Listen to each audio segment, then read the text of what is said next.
और इस प्रकार लक्ष्मण जो हैं वो परशुराम जी को जवाब देते हैं। आगे वो क्या कह रहे हैं,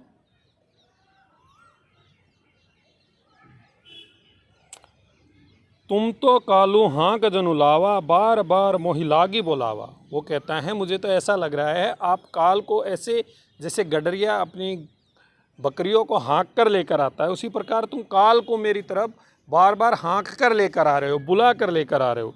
सुनत सुनत लखन के वचन कठोरा, परसु सुधारी धरेऊ घर कर घोरा।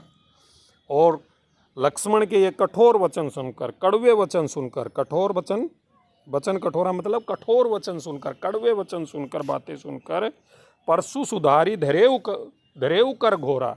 और परशुराम ने अपने हाथों में धारण किए गए फरसे को तैयार कर लिया, एकदम से वो तैयार हो गए उनका वध करने के लिए। अब जनी दे दोषों मोहि लागू, कट्टू बादी बालकू बद जोगू। वो कहता है कि अगर अब आप मुझे दोष देंगे, जो ये कड़वे वचन बोलने वाले बच्चा अब तो जो बालक है ये वध जोगू, बद जोगू मतलब वध के योग्य है, यानी कि अब इसको वध किया जा सकता है, ये इसी के योग्य है।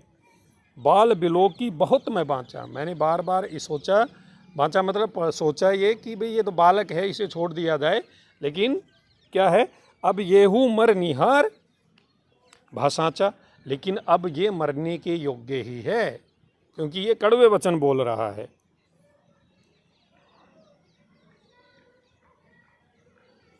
कौशिक कहा छम ही अपराधु। कौशिक कौन है? विश्वामित्र जी। कौशिक ने कहा छमिए अपराधु, यानी कि विश्वामित्र जी ने कहा कि हे मुनिवर अब इसके अपराध को आप क्षमा कर दें। क्षमा मतलब माफ़ कर दें, क्षमा मतलब माफ़ कर दें। बाल दोष गुण गिनहि न साधु। वो कहता है कि जो मुनि होते हैं, साधु होते हैं, वो बच्चों के गुण दोष नहीं गिनते।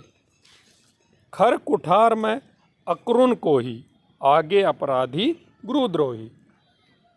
विश्वामित्र की ये बातें सुनने के बाद अब परशुराम जी क्या कहते हैं, खर कुठार में अक्रुन को ही। वो कहता है कि मेरे हाथ में कठोर फरसा है और मैं बहुत, अक्रुन मतलब बहुत गुस्से वाला हूँ, कठोर हूँ, मेरा जो हृदय है वो इतना कठोर है कि मैं किसी का भी वध कर सकता हूँ।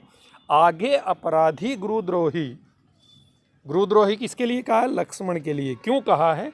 क्योंकि शिव जो थे वो विश्वामित्र के गुरु थे और उनके धनुष को तोड़ने के बाद लक्ष्मण जी कहते हैं कि ऐसी धनुइया तो हमने बहुत तोड़ी हैं बचपन में।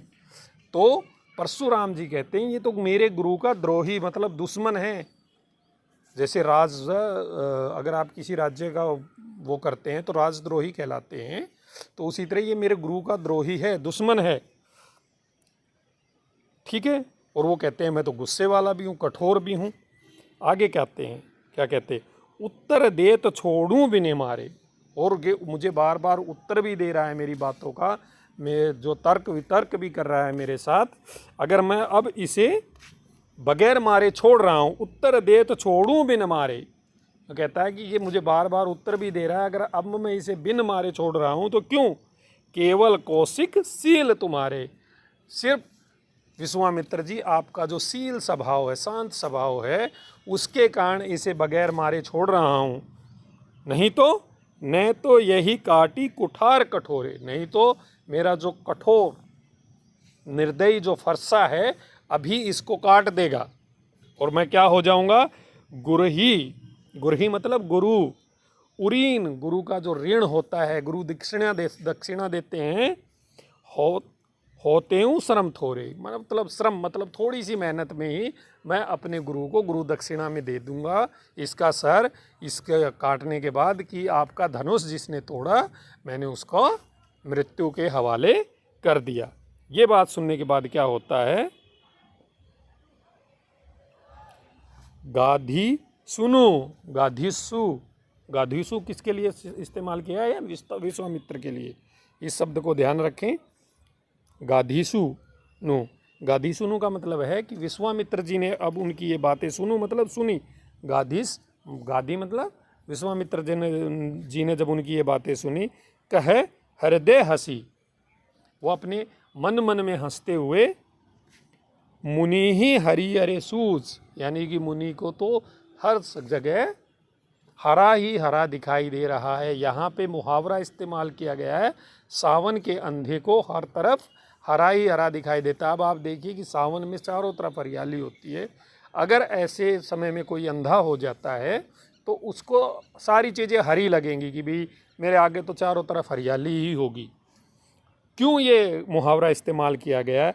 अयमे खांड ने उख में,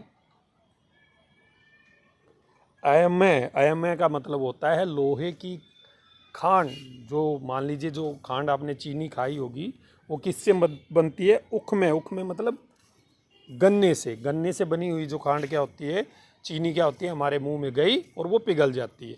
वो कहता है कि ये तो समझ रहे हैं कि ये छोटे से कोई छोटे मोटे से बालक है कि गन्ने की जैसे चीनी है जो मुंह में डाली और पिघल गई, लेकिन ये वास्तव में क्या है?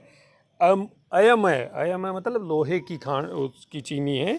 अजहु न बूझ अबूझ, क्योंकि जो परशुराम जी हैं इनकी सच्चाई नहीं जानते हैं, इसीलिए सिर्फ इन्हें गन्ने से बनी हुई चीनी समझ रहे हैं, लेकिन वास्तव में ये क्या है? लोहे की खांड यानी कि चीनी है।